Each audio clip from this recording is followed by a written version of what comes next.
좋은 아침입니다. 하나님과 말씀과 오늘 다시 시작. 안녕하세요. 김배강 목사입니다.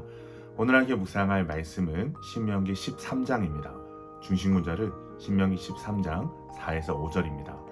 너희는 너희 하나님 여호와를 따르며 그를 경외하며 그의 명령을 지키며 그의 목소리를 청종하며 그를 섬기며 그를 의지하며 그런 선지자나 꿈꾸는 자는 죽이라.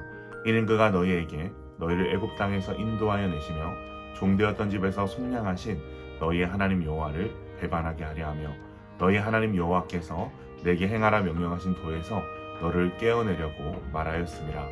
너는 이같이 하여 너희 중에서 악을 제할지니라. 아멘.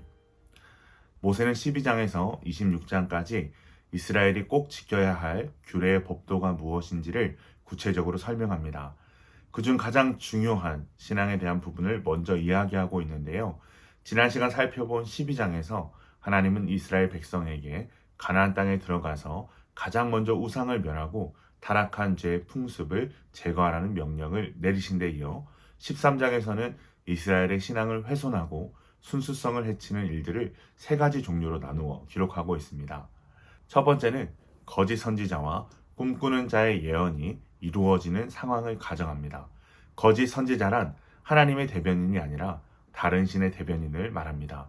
이 당시 꿈은 신의 계시를 전달하는 매개체로 여겨졌습니다. 대표적으로 요셉과 다니엘의 경우 꿈을 통해 하나님의 계시를 받았습니다. 그러나 여기 등장하는 꿈꾸는 자는 하나님의 계시를 전달하는 자가 아니라 이스라엘을 유혹해 다른 신을 섬기게 하려는 자입니다. 흥미로운 것은 거짓 선지자가 이스라엘에게 예언한 일들이 이루어지는 상황을 가정하고 있다는 것입니다. 이 말씀을 보면 거짓 선지자들도 어느 정도 능력이 있다는 사실을 알 수 있습니다. 그들은 이것을 통해 사람을 현혹시키고 다른 신을 섬기도록 부추깁니다. 그러나 하나님께서는 이들의 말을 청종하지 말라라고 말씀합니다. 여기서 청종은 그들의 말에 주의를 기울이며 순종할 준비가 되어 있는 상태입니다. 하나님께서는 이들을 죽여서 이스라엘 가운데 악을 제거하라고 명령하십니다. 두 번째는 다른 신을 섬기자는 가족이나 친구가 있을 것이라는 가정입니다. 여기에 대해서 8에서 11절은 다른 신을 섬기자고 유혹하는 가족이나 친구들을 어떻게 대해야 하는지 설명하고 있습니다. 동의하지 말고 불쌍히 여기지 말며 그들을 아끼지 말아야 한다고 말합니다.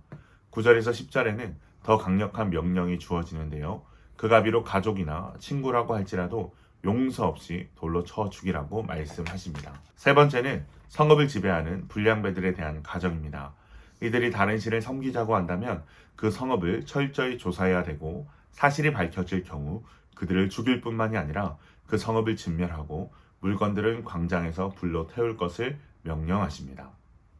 사랑하는 기쁜 가정 여러분, 사람마다 신앙을 갖게 된 계기는 다양합니다.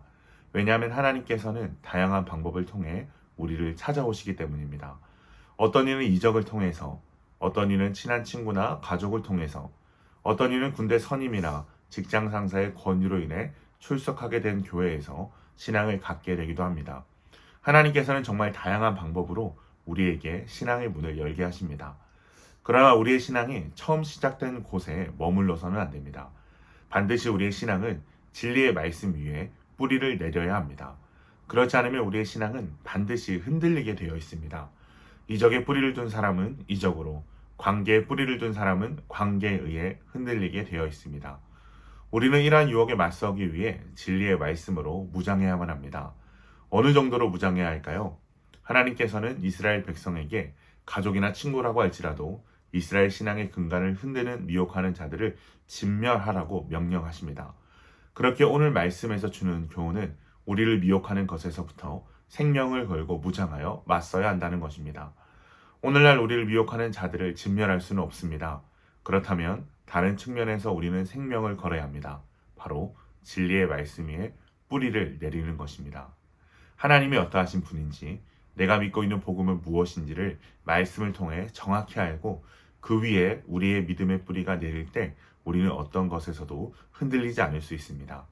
이 아침 우리의 신앙이 진리의 말씀이 아닌 다른 곳에 뿌리를 내려 언제든지 흔들릴 수 있는 위태로운 상태는 아닌지를 돌아볼 수 있기를 원합니다. 더 나아가 진리의 말씀을 알고 그 위에 뿌리를 내리기 위한 생명 다한 노력과 결단이 우리 가운데 일어날 수 있기를 주님의 이름으로 축원합니다.